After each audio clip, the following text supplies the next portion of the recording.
Hey, hey, everybody! It's Georgia Rose from zencuda. I didn't know I was on because I couldn't hear, but that's okay. So, welcome to the Soul Space with Georgia Rose. I'm here every Monday night at 7 o'clock live in Strong Island TV studios in Massapequa, Long Island, New York. So, we have visitors from all over the place. I'll tell you, we have people from Australia and all kinds. Ireland, we had somebody from Ireland call into the show recently. So, welcome, welcome. This is this podcast where we talk all things soul and helping and supporting each other on the journey to finding our own soul space. So, welcome. So, tonight we're going to do a little astrology. I am an evolutionary astrologer, and we're also going to maybe pull some cards if we have time. But tonight I want to dive into the astrology. But first, I have to share the show. And if you're watching or listening in the car and you have the availability to share the show, just share it. Also, I wanted to let you guys know that if you don't watch my show, that's okay. You can listen to it on Apple Podcasts, on Spotify, anywhere. We actually have more people who just listen to the show than actually watch, so that's fine. Just whatever is easiest for you. I know I do that too, oftentimes, and I just, while I'm doing stuff around the house, whatever, I just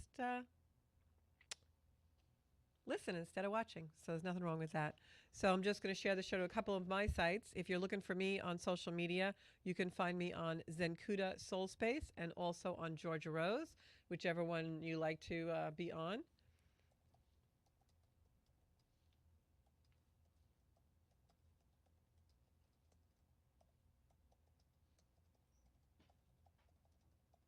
There we go. Okay. So I'm going to shut down my sound, look and see who is on in the comments tonight. Okay. I felt like today just sped by. I couldn't believe when I looked at the clock and it was almost time for me to go to the studio. But I am prepared with the astrology, so don't fear. All right. Carol Ann is on. We'll give everybody a little bit of time to come in. Marie's on. So the energy has been really quickly moving. Mercury has been speeding across the zodiac, and that's one of the reasons why we felt like time and energy and everything, our lives, have been so sped up. But I have to tell you that that's going to calm down a little bit because Mercury has speeding through Gemini, and it's going to be in Cancer. So it's actually in Cancer already. So things will kind of quiet down a little bit. So going to start with the astrology. If you have any questions about the astrology this evening, please just chime in, comment. You can also call into the show anytime. We'll open the phones throughout the night tonight, and I'll be here for the next hour or so with you. So if you think of anything astrology that you'd like to talk about, just throw a comment in the comments or give me a call. So I want to explain a little bit about the type of astrology I do because later on tonight in the show, we are going to analyze Donald Trump's astrology chart. And next week, I'll do Joe Biden's chart, just kind of for fun. But also, the reason why I look at charts and interpret and analyze charts is to give life more meaning. It's not really only predictory because, of course, we can see the trajectory our life is on through the planets and where they are. But it's also meant to give us a little bit of a deeper meaning as to why things are the way they are. So when I read Donald's chart in a little bit, I call him Donald because I'm from New York, so we always call him the Donald, right, when he was married to Ivana. So when I read the Donald's chart, I will be reading it as though he's kind of sitting in front of me and what I would see in the chart for him. And then we'll look at the chart not only of his birthday from last Friday, happy birthday, but also we'll look at the chart for the date of the convention and also his chart for the date of the elections. That should be really interesting. And then next week, I'll do the same for Joe Biden. Hey, Darlene, how are you? Good Monday to you too, Marie. I have Kat on. Claire is on. Claire's getting to be a weekly subscriber. That's pretty cool. So first, we'll dive into the astrology from this past week. And like I said, things have been moving really fast, but that's going to slow down a little bit. I'm sure if you woke up this morning or tomorrow morning, you're going to feel a little bit of a shift in the energy. So Sunday, the sun went into Cancer, so that's also going to slow down the energy. All those planets that were in Gemini and speeding things up and making our communication fast, they're all just going to be a little bit slower in a sign like Cancer. Cancer is a water sign. So the energy shift is actually from air to water. So when we feel a shift like that, what usually happens is things slow down and also our emotions will come to the surface a little more. So in Cancer, expect people to be a little bit moody. Cancer is ruled by the sun. I'm sorry, I misspoke. Cancer is ruled by the moon. So the moon governs our emotions. The moon is also in astrology the energy of the mother, nurturing, which is very much a Cancerian archetype. So with the sun there, Venus is there now, and as I said, Mercury is going to be going in there. So Mercury actually goes in there today. So that will calm down that Gemini energy, but we're still going to have Gemini energy as a focus because we've got Jupiter in there expanding that energy, and we will have that until next June. So that quick communication, things happening in a more rapid way will keep happening, and you'll feel that energy between now and next June. Neptune is in the last degree of Pisces. Neptune is that dreamy energy that's giving us a little bit of a fog because right now it's squaring Venus. So if you found things were very glitchy, I know my electronic devices have been super glitchy lately, almost like a Mercury retrograde. That's because the sun and Mercury are together in the sky. We call that cazimi. And when that happens, it can act like a Mercury retrograde. The sun is just sparking that Mercury. So right now we have Mercury, the sun, and Venus all in Cancer. So expect the next little while, the next month or so, to be a little more emotional rather than fast moving. Expect our communication to be a little bit more subtle. Cancer is not known for its, chattiness, let's say. Remember, it's Cancer is the crab and the shell. So sometimes we don't want to be vulnerable. We don't want to be out and about. When we have all this energy in Cancer, the next couple of weeks, you're going to want to be more of a homebody. I think you'll find, this is a time of year where in the States we have a lot of graduations and even weddings and things like that. They'll be a little more subdued in this energy than they would have been, say, a week or two ago. So the energy is definitely different with the air going to water. Today the moon is in Scorpio, which is also another water sign. So that's why today you may have felt even a little heavy energy. I saw on some of the social media that people were talking about the fact that they felt depressed a little bit this past weekend. And that's kind of normal with this much water energy around us. Right now, that Scorpio moon is opposing the Mars in Taurus. So that's kind of an energy like, Mars is our action, but in Taurus, it's a little bit stubborn. And with the moon in Scorpio, we may feel weighted down. We may feel like we can't get out of our own way or like we couldn't accomplish things today, like there's too many loose ends. It presents a dilemma. It's like a paradox. It's like, how deep and passionate do we want to be with the moon in Scorpio today and tomorrow? But at the same time, Cancer energy doesn't want to be vulnerable. Cancer energy wants to kind of pull back.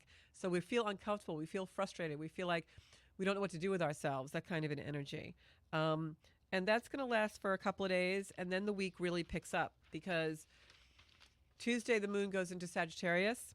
And it's going to have a conversation with Pluto. That's a good conversation, and also has a good conversation with Neptune. So Tuesday is a good day. It's a more harmonious day. And if you have anything important to do this week, Tuesday is good. Communication is going to be still a little foggy because we got Neptune in the mix, not having great conversations with a lot of planets. So you have a lot of fogginess. That's going to actually expand on Wednesday, the 19th. But Tuesday is the better day for a little bit of harmony out of this week, I will say. Although I know I'm doing a meeting on Tuesday with a pretty good amount of people, and I know I have to really watch my expression and my words because it is going to be a little bit hard to express in that energy. Wednesday, we get more of that. The sun is in the last degree of Gemini, and it's having an intense conversation with Neptune in the last degree of Pisces. So you've got air and water, and you know what happens when air and water comes together. Either someone drowns or you have turbulence. So Wednesday is going to be a little bit of an annoying day, I'm going to say. And then Thursday, the sun goes into Cancer. And this is when we have the summer solstice comes. It's the first day of summer. This usually is a beautiful day. It's a celebration of light. It's also the celebration of the change of light to dark because the days start to get shorter. But what I will tell you is this particular summer solstice is very intense. You can feel the gears shifting because we come right into a full moon in Capricorn on that solstice time frame. So I'm going to give you the rundown for Thursday, the first day of summer. The sun goes into Cancer, and then right a couple of hours after that, it squares Neptune.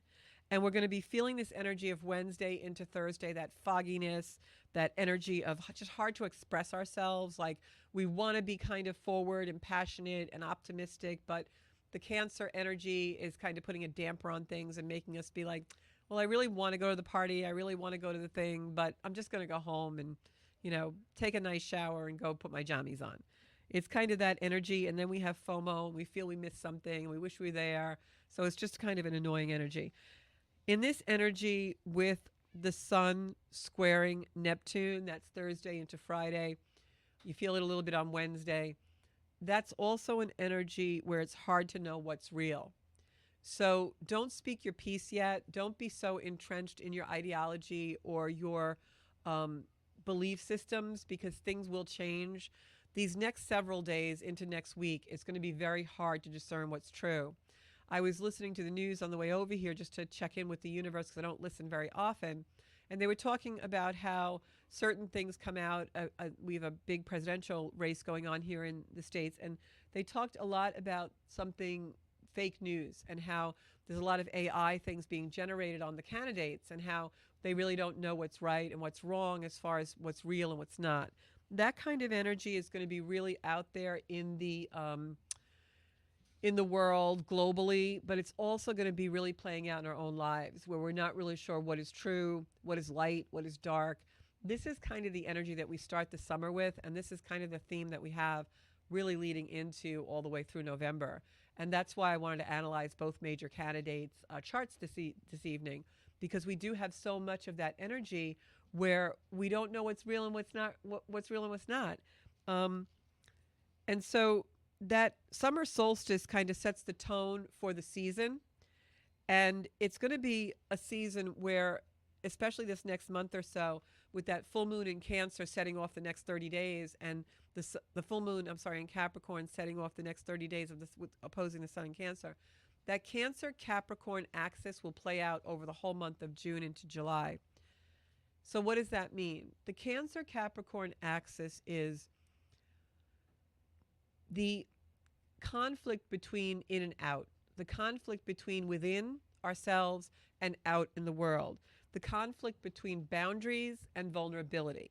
Like, where do I really leave off what is sensible and feels right and safe to me with taking the leap of faith and going out and expanding my boundaries, expanding my horizon? Capricorn is a very stable and earthbound energy. It's an energy of strategizing. Capricorn doesn't really like to climb that mountain goat unless it feels like it has a safe perch to go on. Capricorns are ambitious, but they're not like your risk takers of the zodiac. That's where this full moon comes in. It's strategic. It's great for business, but it's also a full moon that sets the tone for the next 4 weeks, that makes us a little more cautious, a little more intense about our strategizing. It also, with Pluto retrograde headed for Capricorn, makes us very introspective about what our self-validation and identity is. It makes us very entrenched in wanting to overcome odds and be in self-mastery. That's the really deep message of Capricorn.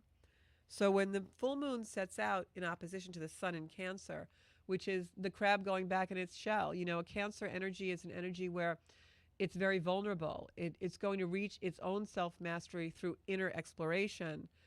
But the Cancer energy doesn't always do that. It closes things out. It detaches. So that's going to be the conflict that we have this next month is, where are my boundaries? Where am I safe in vulnerability? What do I need to be safely vulnerable so that I can move on in my life and expand and grow more love? And where am I really, just crawling into my shell and not experiencing life? Because that Cancerian energy wants us to dig deep into our inner landscape for the wisdom and the beauty that we can bring out into the world. And that's going to be the out versus in, the vulnerability versus the boundary. And then on Friday, the moon moves into Capricorn, and that's when we have that full moon and everything. But Mercury is flying through the zodiac. It only spent 2 weeks in Gemini. It's only going to spend about 2 weeks in Cancer before it goes to Leo. So that's going to make things speeded up this summer. So the reason why I bring that up now when we're talking about the Cancer-Capricorn axis is because we're going to have a tendency to want to make a split decision.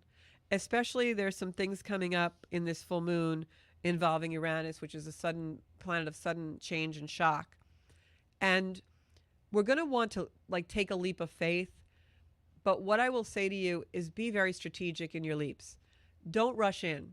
Really give things a lot of thought in this energy, especially over the summer months, because we might want to act on things, but it's almost like what we want and what we should have. Almost like the ego versus, the soul. It's like our inner versus outer. It's with that Neptune squaring things, we still have the fogginess. So we've got an energy in play that wants us to move forward. Mercury wants things to be quick. We're going to be quick-minded. We're going to want to take action. But Neptune still got us in a fog. Neptune will have us foggy for a while. So it's important that the things we set in motion now, we know are real. And that's that inner versus outer and using the intuition. Jupiter in Gemini is very much about that over the next year. Going inside, getting our own authority together to use our intuition to spring forward. So that full moon comes in Friday around 10 o'clock in the evening. Immediately it sets in motion that dichotomy of inside, outside, that Cancer Capricorn axis. Cancer being home and family, boundaries. We want to protect ourselves. We want to protect our home and our country and our things. And we want to nest and we want to be around small groups of our favorite friends. And then Capricorn says, step up, climb the mountain, grow your self-mastery. So that's the conflict. And it can be annoying, but it also brings us into very deep, sometimes crisis and sometimes conflict, a conflict of the soul. It's like, where's the hard, cold reality? Mars is still in Taurus. The moon is squaring Neptune. What's the right thing to do? So a wise teacher told me a long time ago, when we're in energy like this, sometimes the right thing to do is do nothing. Stay home and make your calendar, make your plan, be strategic, but don't take the action just yet. Because Mercury is flying through the zodiac and it's going to make us, especially with all that Jupiter and Gemini energy, it's going to be a lot of redos. It's going to be going back to the drawing board if you act too quickly. It's going to be nothing's right. We have to untie the shoelace, retie the shoe. We have to figure out where is the real juice, where is the real treasure. And I think that we can figure that out in a much more strategic way by really looking at everything that comes our way and all the opportunities. Mercury's having a tense conversation with Venus. This is also don't rush into relationships. This can be, in that fog, we can have rose-colored glasses and all of a sudden things look really great. We want a partnership with somebody, whether it's romantic or in business, and then all of a sudden all these squares come in, the Cancer Capricorn energy comes in and we're like, wait a second, what just happened? Is that really real? And then the last part of this huge full moon in Capricorn, which really goes in from Friday into Saturday. The last part of it, it's a tough full moon. It's an important and profound full moon because it sets the tone for the summer. But it's also a difficult full moon. Then the sudden change comes. There's a lot of hidden tension because after we have that full moon come in, it has a tense conversation with Uranus and Venus. It squares Uranus in a half square. That's that sudden, shocking lightning in the room.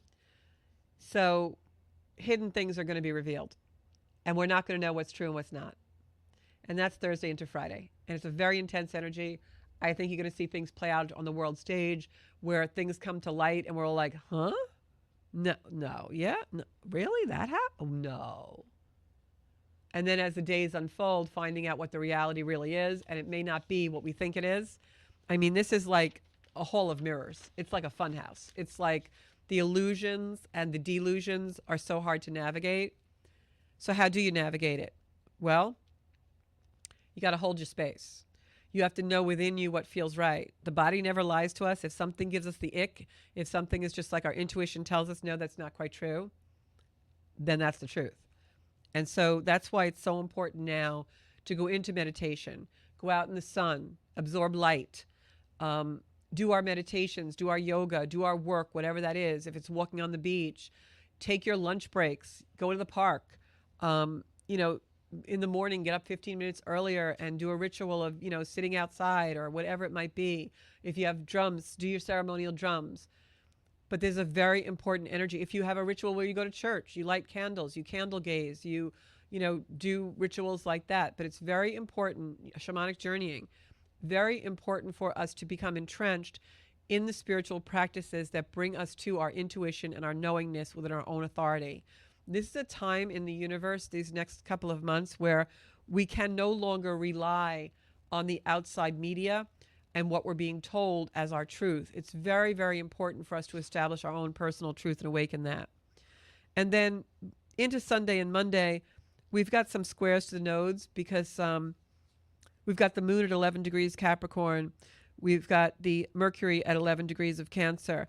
And we've got the lunar nodes at 11 degrees of Libra for the North Node and 11 degrees of Aries for the South Node. What does that mean in plain English?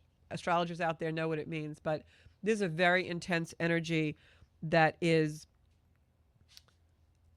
an energy of development. It's an arc of development for us. Something happens, a conflict, a friction. It's like a friction of the soul.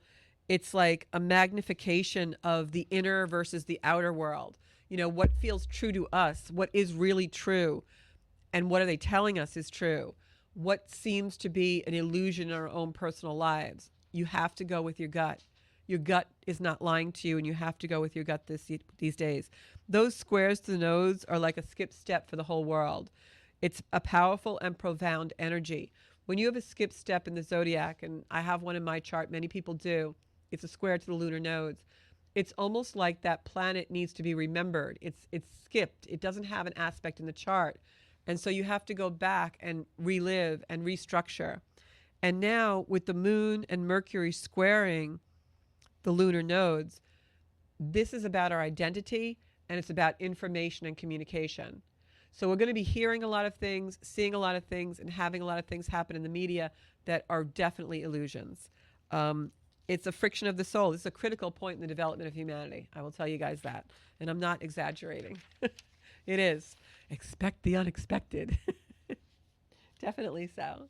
All right. So I'm going to go to comments. Just got to get my other paperwork. I'm going to go to comments. Did I rock your worlds or what? Hey, Michelle. Hey, I guess yeah. Michelle's been super crabby the last few days, and she's a Cancer. Well, a Cancer crab. To begin with, July 17th. Yep. That's your birthday. Good evening, Kim. So, my phone is ringing. Hello, is it like, it's Donald. He wants his astrology chart done. Hey, Donald. See, I have this fantasy because of those Neptune energy. So, you know, in Neptune, one of the good ways to use all these squares to Neptunes, guys, is use your imagination.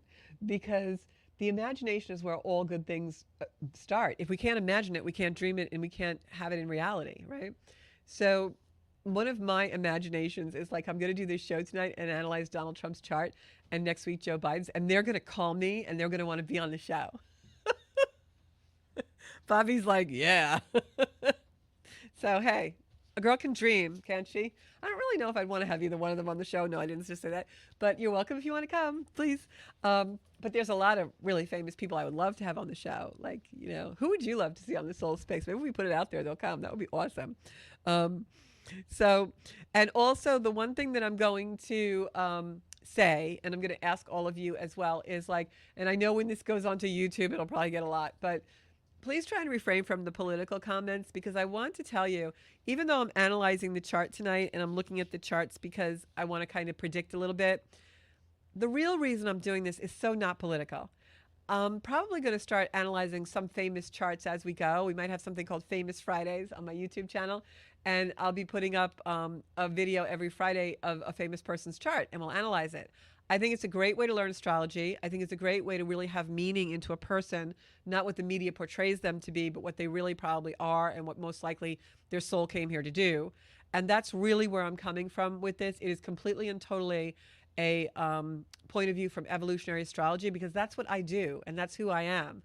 I am all about, why did your soul come here? Why did your soul choose to have the experiences that you are having in your life? There's a reason for that, and it's in the chart and I can see it. So that's why I'm doing this tonight. Like, why is Donald rising into this powerful position? Why has his soul given him the experiences, like the trials that he's having and the challenges in his life? And why did something like the Capitol event happened when he was in presidency. Like the soul chose all those experiences for him. Why would the soul do that? So I'm going to jump right into the chart. And the first chart we're going to put up is the June 14th birthday chart. So you guys can see it for those of you who are watching. I'm going to go to that chart first. And as you can see on the screen, the chart shows us that Donald is a Gemini. Okay. His sun is in Gemini, and he had his birthday last Friday. June 14th was his birthday. Ironically enough, that was my father's birthday as well. Donald was born in 1946 in Queens on June 14th, and 10:54 a.m. I got it all, babe. I got the goods. And he is also a Gemini sun sign. We said that he's a Capricorn ascendant, so he's a Cap rising, and his moon is in 27 degrees of Sagittarius. So the fact that his moon is at 27 Sag is also on the galactic center, which means that he is someone that, if he is open to it, can definitely have a really strong intuition. And when I saw that, it brought me to the fact that in the early days, when I was first, I'm a real estate broker by day. And in the early days, I had read all of his books when he was, basically like a real estate titan and coming up. He comes from a real estate family. And when I saw in his chart that his moon is at 27 Sag, it made so much sense to me, because he, in business, had the experiences of finding things and seeing potential in them that others could not. And that's also a very Leo type of energy, which he also has Leo energy in his chart. But the thing of it is that he had that energy, and it was like he could see things other people couldn't. And now I understand that, like things like the Woolman ice rink, he turned into a beautiful project. Other things that he did with hotels and things where they were basically like a junkyard, and he turned it into these, multi-million dollar. He was very prominent in doing that in Atlantic City, and whatever people say about the way business was done, I'm not going into that, but he had this ability to be able to see things and have that intuition in business. And so that is because of that moon in Sagittarius at 27 degrees. That's going to give him an identity where he dreams big. He can see beyond things. He can see, beyond the four corners. He knows what's going to happen. And then, of course, that Capricorn ascendant is something in business that would absolutely be in the last degree of Capricorn. That is where he gets his absolute strategy type stuff from. He is a strategy person. He is someone that calculates every move. There's no accidents where he's concerned. It would also make him someone who does, maybe kind of like to control things, I think, as well. All right. So what I want to look at in his chart, quickly, is right now we know that Uranus is transiting Gemini. And I'm looking at this chart, and just let me look at the other chart here. Yeah, this is the chart that I want. This is not the right chart. So we all know that at the top of the chart, you can see where Uranus is, and it's right on his MC. And what we call the MC, if we keep the chart up, that would be really good. Just keep it up for a while, because I'm going to keep referring to it as we do the chart for everybody at home. So as you can see, Uranus is right at the top of his chart. That's that planet that looks almost like two big radio antennas. And it's there where it says MC at 24 degrees. Uranus in our zodiac now is transiting that point in the chart for all of us. So if you have any planets at 24 degrees of Taurus with Uranus there, you're undergoing a Uranus transit in that area of the chart. Now, with Jupiter in Gemini there, and just in the first degrees of Gemini, that is really heightening all of that energy in that area of Donald's chart. It's at the very top of the chart. So that Uranus, remember we called it the sudden, unexpected, shocking type of things that will happen. And that's right on his MC. What is an MC? Well, in the chart, the MC is our occupation and the way we are seen by the outer world.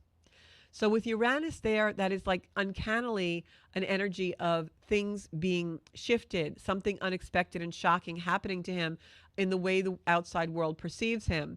Uranus has been in that part of the chart for quite a while, a few months.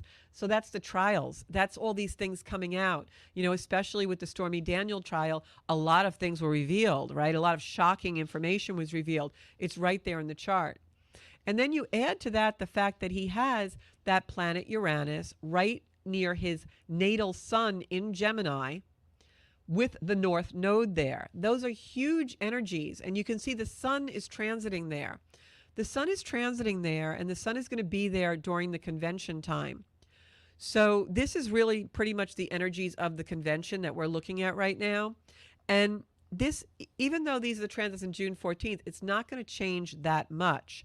So if we put up the next chart, which is the chart at the convention, you're going to see these green planets on the outer circle start to move a little bit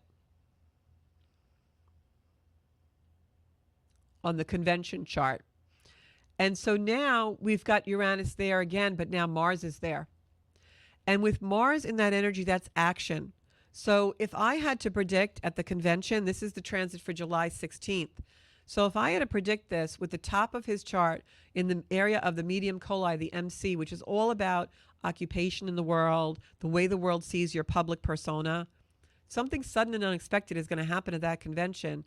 And it's going to have to do with action, Mars, behavior, relationships, taking action in the world. Combined with the fact that we have Jupiter also, you can see right in line with where his sun in Gemini is, the North Node and Uranus. They're all jumped up against each other, okay, in July 16th, 17th. So Jupiter is expanding the energy of his North Node, Uranus, and the sun. That's expanding the energy of wanting to bring him into his soul's intention and his soul purpose. Is that being, elected as the candidate? Or is it that his soul purpose is something not in connection with that, and that the soul really doesn't want that for him? What I'm going to tell you about Donald Trump's chart, generally speaking, is his soul came here. He's got a Pluto in the 12th house in Leo. That's the soul's desire in this lifetime. In this lifetime, his soul's desire, the way his soul came into this life and what it wanted to do, was it wants to evolve through a breaking apart, through becoming unbound. And that's why the energy happened to do with the capital, because that was a lesson. What did he do? He didn't act. He froze. He didn't do anything, right? Because that's that energy of, where have I been taken to? This is unbound. I don't know what to do with it. It's gone too far now. That's Pluto in the 12th house. It's in Leo in his chart, but Pluto is the 12th house, is Pisces. His soul came here to evolve through a fraying apart of things. And I think whether you like him or dislike him, and I'm not making any claims either way, you have to say his life has been fraying apart, right? We've had a lot of things being decentralized, a lot of things breaking apart for him. His soul came here to teach him in that way. By the breaking apart of things, the soul's desire is, and the evolutionary intention is, that through these losses and breaking apart, he's going to make adjustment, and he's going to learn how to be a kinder, gentler, more compassionate person. Has that happened? I can't say. I don't know him personally. I do realize that the last few times I've seen his speeches, he does seem to be a little bit toned down from what he normally is. But I think that if you look at the chart again, and that chart of the convention, you'll see that the way the soul wants to actualize in this lifetime is through communication, and making the proper communication, making the proper dialogue, using dialogue powerfully in a powerful way. His North Node in Gemini is all about that. And if you put the chart up again, you'll see that that North Node in Gemini, if we could put the chart up from the convention, you'll see that and we're going to be playing with these charts a lot, you'll see that that North Node up at the top, that thing that looks like a little hook, you've got Uranus in there and the sun, and that's his natal chart. Right there in that chart is where you've got that sun in Gemini and that north node in Gemini. The sun is lighting up that area of his chart. It's all about communication, using words. Uranus, sudden shocking words. But we can shock people in a good way and wake them up, right? We can be a clarion for good. Or we can shock people and incense them to do maybe not such great things. This is his dilemma over the course of his lifetime. He's got the south node in Sagittarius in the opposite part of the chart and the moon there. So he's got the sun opposite the moon. More than likely, Donald was born on a full moon. And so when you see the chart, his dilemma and his soul's intention in this lifetime is to use communication in a very, very strategic and good way. The moon in Sagittarius is all about personal truth and identity. Giving your personal truth to the world, stepping into your personal truth and anchoring in that, especially in home and family. That's why he has such a message about country and getting back to, great again, things like that. It's a return. He's got the south node in that fourth house in Sagittarius, belief systems, returning home. It is a memory field. In a past life, the soul probably actualized by opening up his inner explorer and using an exploration of belief systems to actualize and evolve the soul. In this lifetime, it comes in to do a similar thing through communication, through all of that energy in Gemini. Now, he's got Mars on the ascendant. Mars on that ascendant in Leo. I'm sorry, he's a Leo ascendant before I had the wrong chart up. A Leo ascendant. That Mars in Leo on the ascendant is ruled by the sun. His sun is in Gemini, all about communication, up against the north node in the 10th house, which is all about the way that the world perceives us, our communication. The MC is right there with Uranus and Mars on there. So now you've got a Mars square at the time of the convention. That can go either way. That Mars square Mars, that Mars square the node type energy that's almost coming into a square, that to me really does speak of something happening during the convention that's unexpected. I would not be surprised if he doesn't easily get the nomination and something arises. Now, I'll show you the chart of the election in a few minutes because that's really where it all comes home.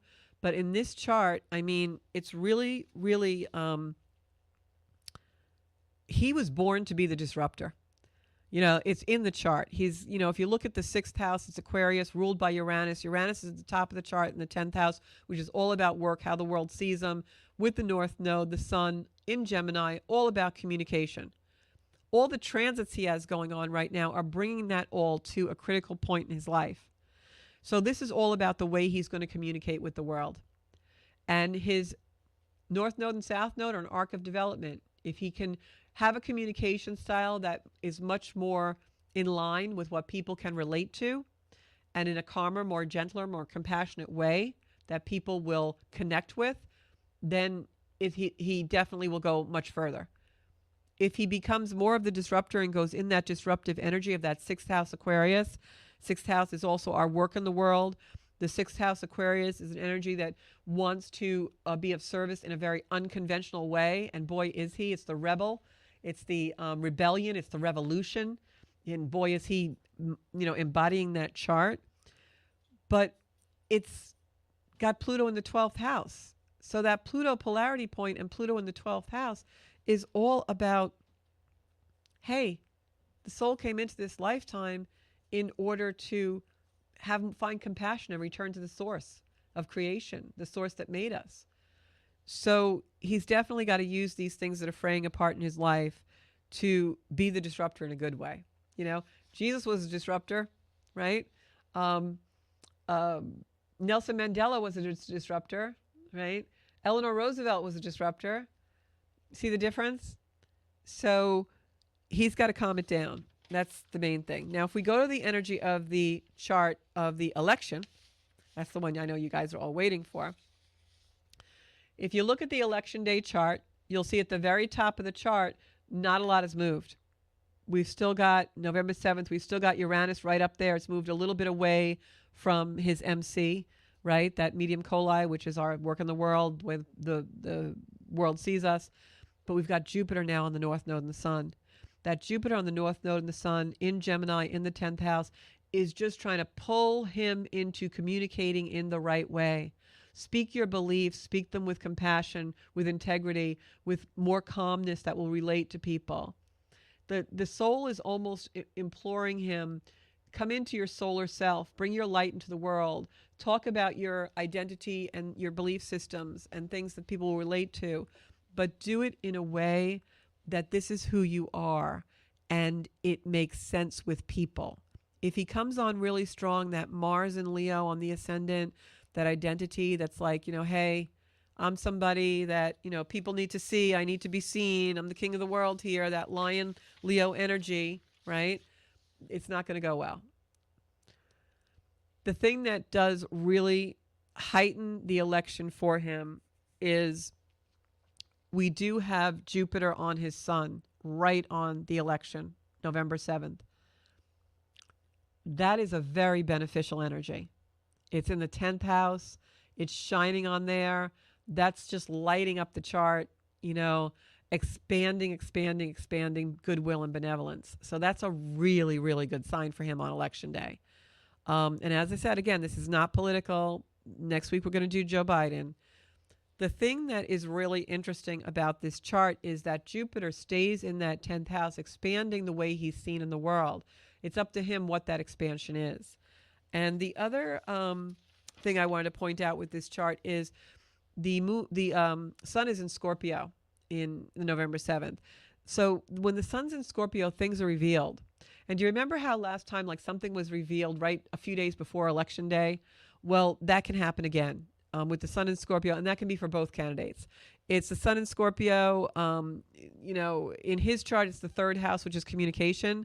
So that something gets revealed right up around that time of the election day that is hidden. Something comes in from the dark to light, and it's right in his 3rd house of communication. So it could be he misspeaks. It could also be some truth comes out that's in his favor with Jupiter on that sun of his natally. That could, be definitely something like that. The other thing that does make me wonder how this is going to go is he has Saturn transiting Pisces in the 7th house. That's the house of relationships. So when I look at this chart, I do feel that there is something limiting his personal relationships. That can also limit, or he can miss the mark as far as his relationships with self, because the South Node is also transiting Libra. So this is definitely a relationship axis in some way for him. Maybe Melania picks up and leaves right before the election, or maybe something comes out in that regard about his personal relationships. I don't know, but that's very heightened in the chart. So all in all, it could go either way for him, but this is what I predict. I predict that the convention is going to be very rocky for some reason. I would not be surprised if he has some kind of limitation at the convention. Maybe he's under house arrest and can't physically go. That Saturn in the 7th house, some kind of a limitation in Pisces. It's a water sign. Pisces is our connection, our ability to connect. Pisces can also make things a little bit murky, like maybe he overshoots himself and doesn't realize he needs to campaign more. Could be something like that. But a lot of stuff going around in this chart that also can be very favorable for him. But it's also regarding choice. It depends on how he hones his image between now and November and what path he decides to take. If he comes on too strong and too powerful, being more narcissistic or more all about me, as Leo risings can be a little bit, they want to shine their self. They love the stage. They have to have an audience. Leo energy is about the presenter and the audience, and that is so him. But the real power and the real intention, I'm going to sum it up for you, what he came to Earth to understand and what his soul came to Earth to teach him, and giving him all these experiences the way the soul will evolve is when he finally understands, through the use of communication, the use of being seen, the use of that stage, that solar light, that the message is, and the message he should be giving to the people is, the power of love is much more powerful than the love of power. And that's it in a nutshell. And that's what I'm seeing. So let me go to comments and see if anybody said anything.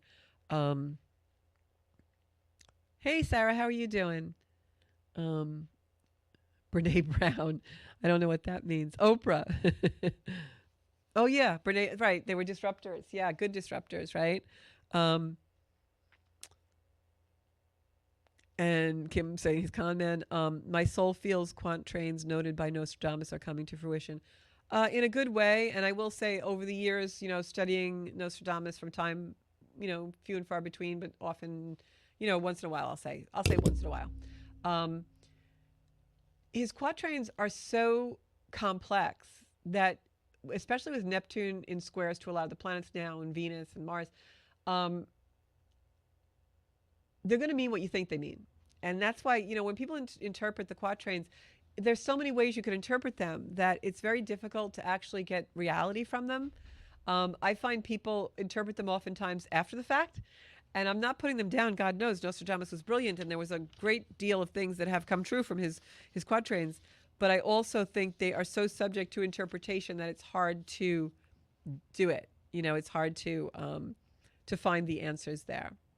That's just my opinion, but if they work for you and you would want to do that, and you want to do that, anything that resonates with us on a soul level, this isn't my soul space. This is the soul space for all of us.